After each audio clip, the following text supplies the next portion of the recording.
GeM TV நேயர்களுக்கு அன்பு வணக்கங்களை கூறிக்கொண்டு விநாயகப் பெருமானை வணங்கி இன்றைக்கு ஒரு அருமையான விஷயத்தை பார்க்க இருக்கின்றோம். நாம் பல நிகழ்ச்சிகளிலே பார்த்திருக்கின்றோம். எப்போதுமே இந்த நாம சங்கீர்த்தனம் செய்து அதன் மூலம் இறைவனை அடைவது என்பது இந்த கலிகாலத்திலே மிக மிக முக்கியமான ஒன்று. இந்த கலிகாலத்திலே மிகப்பெரிய ஹோமங்களோ யாகங்களோ யஜ்யங்களோ இவையெல்லாம் செய்துதான் இறைவனை அடைய வேண்டும் என்பது இல்லை. நாம சங்கீர்த்தனம், இந்த நாம சங்கீர்த்தனம் என்ற ஒன்றே நம்மை இறைவனுடைய பாதங்களிலே கரை சேர்க்கின்ற அற்புதமான அருமருந்து. கலியுகத்திலே போகின்ற போக்கிலே வேலைக்கு போகின்றோம், போகின்ற நேரத்திலேயே மனதிற்குள்ளேயே ராம ராம ராம ராம ராம ராம சொல்லிக்கொண்டே போகலாம். நாம சங்கீர்த்தனம் சத்சங்கம் கூடுகின்ற இடங்களிலே கூட வேண்டும். ராமா ராமா ராமா என்று நாமம் சொல்லுவோம், ராமா ராமா ராமா என்று நாமம் சொல்லுவோம். நாமம் சொல்ல வராவிட்டால் நல்லவரோடு கூடுவோம், நல்லவரோடு கூடுவோம். நல்லோர் சேர்க்கை, இதுதான் சத்சங்கம். கலியுகத்திலே நமக்கெல்லாம் மிக மிக தேவையான ஒன்று இந்த நல்லோர் சேர்க்கை என்பது. சத்சங்கத்திலே இணைந்து விட்டால் நம்முடைய மனமானது எல்லா வேளைகளிலேயும் இறைவனோடு ஒன்று இருக்கும். அப்போது நம்முடைய மனமானது தெளிவாக இருக்கும். தெளிவாக இருக்கின்ற மனத்திலே தவறான எண்ணங்கள் தோன்றாது. ஆகவே இந்த கலியுகத்திலே இந்த நாம சங்கீர்த்தனம் என்பதை மிக மிக முக்கியமாக வைத்தார்கள் பெரியோர்கள். பாடி பாடியே இறைவனை அடைந்தவர்கள் எத்தனையோ பேர் இருக்கின்றார்கள். இப்போது சமீபத்திலே ஹரிதாஸ் குருஜி மகராஜ் இந்த நாம சங்கீர்த்தனத்தாலேயே பல்லாயிரக்கணக்கான பக்தர்களுக்கு பக்தியை, பக்தி நெறியை, பாடல்களை ஊட்டியவர். பாடவே தெரியாதவன் கூட ஹரிதாஸ்கிரி அவர்களுடைய பஜனையிலே போய் அமர்ந்தான் என்றால் பாடத் தொடங்கி விடுவான். அப்படி தன்னுடைய நாம சங்கீர்த்தனத்தினாலே பல்லாயிரக்கணக்கான சிஷ்யர்களை உருவாக்கி இன்றைக்கு தமிழகத்திலே நிறைய பேர் நாம சங்கீர்த்தனம் செய்கின்றார்கள் என்றால் அதற்கு ஒரு மூல காரணமாக இருப்பவர் ஹரிதாஸ் குருஜி மகராஜ். அவருக்கு இந்த வேளையிலே நெஞ்சார்ந்த நமஸ்காரங்களை சொல்லிக்கொண்டு இறைவனோடு கலந்துவிட்ட அந்த ஆத்மாவுக்கு நன்றியை தெரிவித்துக்கொண்டு நமஸ்காரங்களை தெரிவித்துக்கொண்டு இன்றைக்கு நாம் ஒரு அருமையான விஷயத்தை பற்றி பார்க்க இருக்கின்றோம். தியாக பிரம்மம் எந்தரோ மகானுபாவு, இந்த அற்புதமான கீர்த்தனையை நமக்கு அளித்த தியாகராய சுவாமிகள் திருவாரூரிலே பிறக்க முக்தி தருகின்ற அந்த திருவாரூரிலே பிறந்த அற்புதமான சங்கீதத்துக்கு ஒரு தனி இலக்கணத்தை வகுத்த தியாக பிரம்மம் என்று எல்லோராலும் போற்றப்படுகின்ற தியாகராய சுவாமி அவர்களுடைய வாழ்க்கையிலே நடந்த ஒரு விஷயத்தை பார்க்க இருக்கின்றோம். நிதிச்சால சுகமா என்று பாடினார். ராமா, உன்னை விட, உன்னுடைய நாமத்தை விட பணம் பெரிதா என்று பாடினார். பணம் முக்கியமல்ல, செல்வம் முக்கியமல்ல, ராம நாமம்தான் முக்கியம் என்று தன்னுடைய வாழ்நாள் முழுவதும் ராமநாமத்தை ஜெபித்து கொண்டே ராமநாமத்தை பாடிக்கொண்டே இருந்த ஒப்பற்ற ஒரு ஜீவன் தியாகராஜ சுவாமிகள். அவர் ஒரு நாள் வீட்டு திண்ணையிலே அமர்ந்தபடி கண்களை மூடியவாறு ராமநாம ஜபம் செய்து கொண்டிருந்தார். ராம ராம ராம ராம ராம ராம ராம ராம ராம ராம ராம இப்படி ராமநாமத்தை ஜபித்து கொண்டிருந்தார். அப்போது திடீரென ஏதோ ஒரு குரல் கேட்டு கண்விழித்து பார்த்தார் தியாகராஜ சுவாமிகள். எதிரிலே ஒரு வயதான தம்பதிகள், அவர்கள் அருகிலே கூப்பிய கரங்களோடு ஒரு இளைஞன் நின்றிருந்தார். இவர் அந்த தம்பதிகளை பார்த்தார், அந்த இளைஞனையும் பார்த்தார். மெல்லிய குரலிலே அந்த முதியவர், அதாவது தியாக பிரம்மத்தை காண வந்திருந்த முதியவர் பேச ஆரம்பித்தார். சுவாமி, நாங்கள் வடக்கே மிக தூரத்திலிருந்து வருகின்றோம், கால்நடையாகவே வருகின்றோம், க்ஷேத்ராடனம் செய்து கொண்டிருக்கின்றோம். க்ஷேத்ராடனம் என்பது பல்வேறு கோவில்களுக்கு செல்வதுதான் க்ஷேத்ராடனம் என்று சொல்வார்கள். நாளை ராமேஸ்வரம் செல்ல வேண்டும், இன்று இரவு மட்டும் உங்களுடைய இல்லத்திலே தங்கிவிட்டு காலை பொழுது விழுந்ததும் கிளம்பி விடுகின்றோம், தாங்கள் தயவு செய்து ஒத்தாசை செய்ய வேண்டும் என்று அந்த முதியவர் கம்மிய குரலிலே பேசினார்.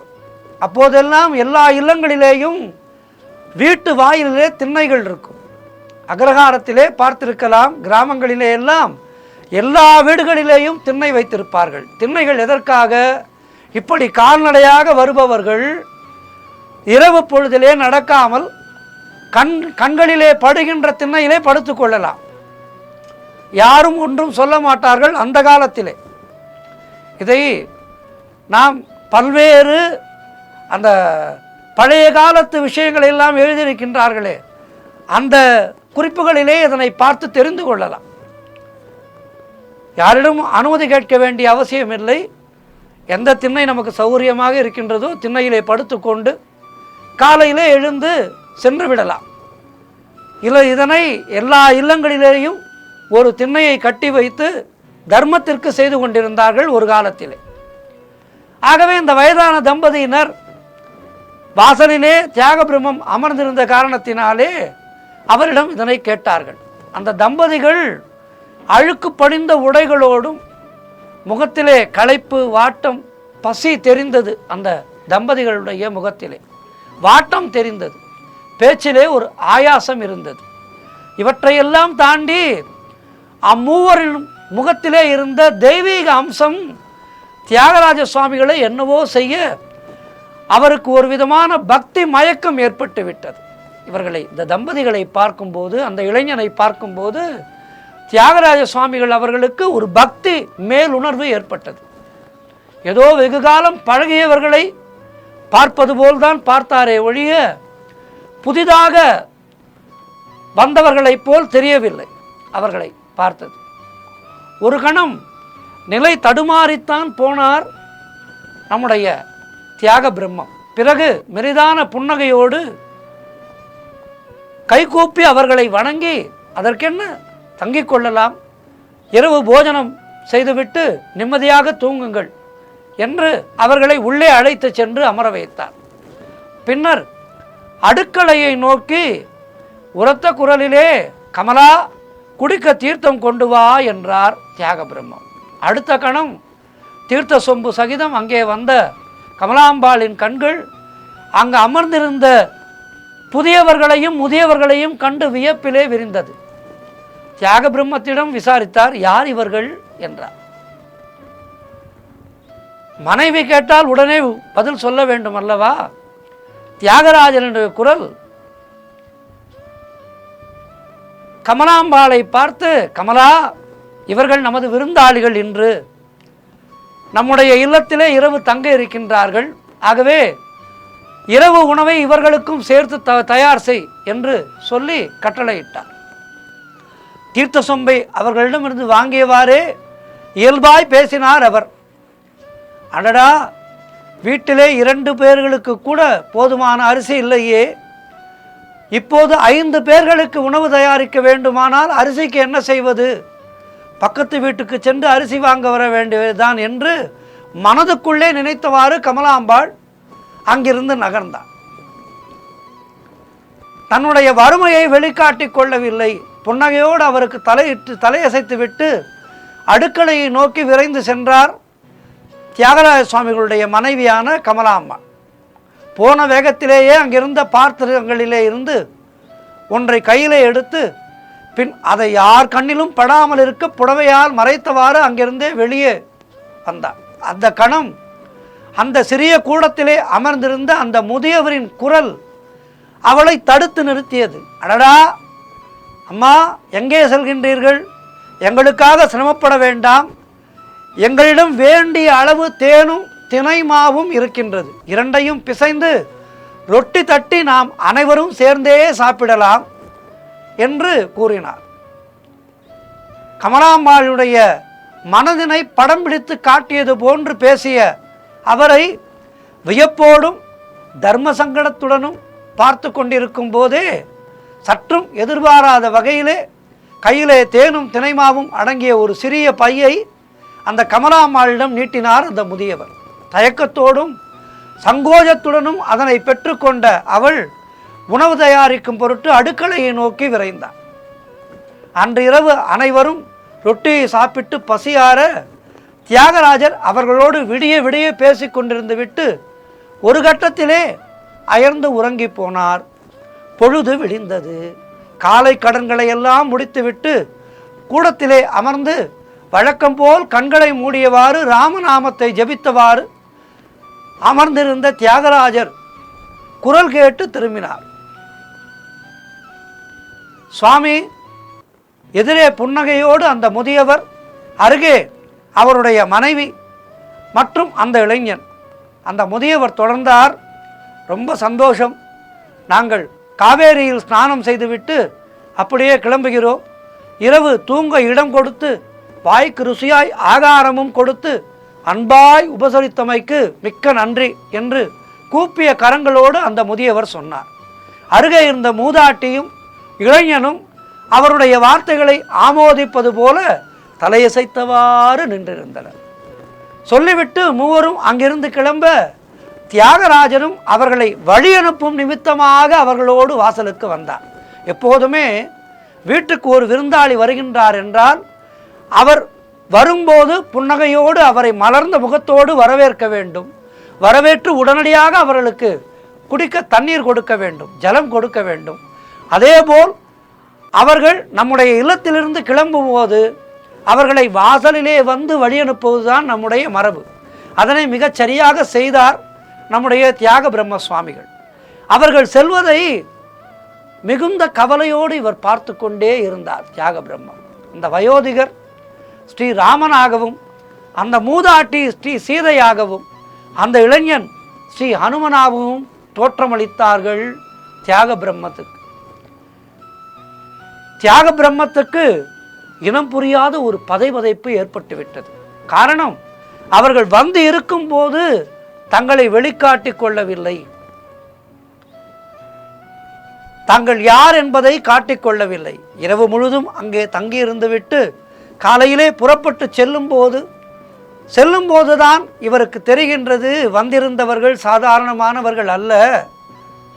அயோத்தியிலிருந்து அந்த ராமனும் சீதையும் ஹனுமன் மகராஜும் நம் இல்லம் தேடி வந்திருக்கின்றார்கள் என்று தியாக பிரம்மம் உணர்ந்தார். ராமா ராமா ராமா என்று கண்கள் பணிக்க, நா தழுதழுக்க, தன்னை மறந்து பக்தி பரவசத்திலே ராமர் என்னுடைய இல்லம் தேடி வருவதா, இந்த ஏழையினுடைய இல்லம் தேடி ராமன் வந்தானா என்று தனக்குள்ளேயே கேட்டுக்கொண்டார். உதடுகள் ராம நாமத்தை உச்சரித்து கொண்டே இருந்தது. தசரதகுமாரா, ஜானகி மணாளா, நீயா என் கிரகத்துக்கு வந்தாய், என்னையே நாங்கள் செய்த பாக்கியம். அடடா, வெகு தூரத்திலிருந்து நடந்து வந்ததாய் சொன்னாயே, உன் காலை பிடித்து அமைக்கி உன் கால்வலியை தீர போக்குவதை விட்டுவிட்டு உன்னை தூங்க விடாமல் விடிய பேசிக்கொண்டே இருந்தேனே, என்ன மகா பாவி நான் என்று தன்னைத்தானே வருத்தி கொண்டார் தியாக பிரம்மம்.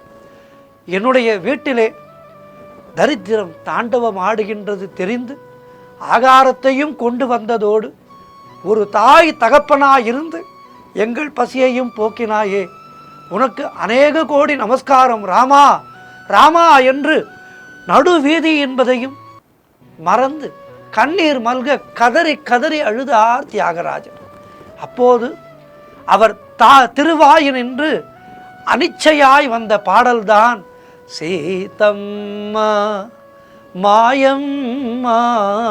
மிக அற்புதமான கீர்த்தனை. இந்த கீர்த்தனை சீதம்மா மாயம்மா என்ற இந்த கீர்த்தனையை பல்வேறு சங்கீத பாடகர்கள், கர்நாடக இசை பாடுகின்ற பல சங்கீத விற்பன்னர்கள் பாடுவதை கேட்டிருக்கலாம்.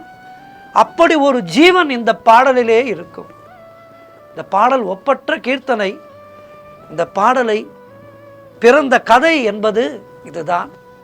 தியாக பிரம்மருடைய வாழ்க்கையிலே கிட்டத்தட்ட நான் 3-4 சந்தர்ப்பங்களிலே ராமபிரான் தன்னுடைய குடும்பத்தோடு அவருக்கு தரிசனம் தந்திருக்கின்றார்.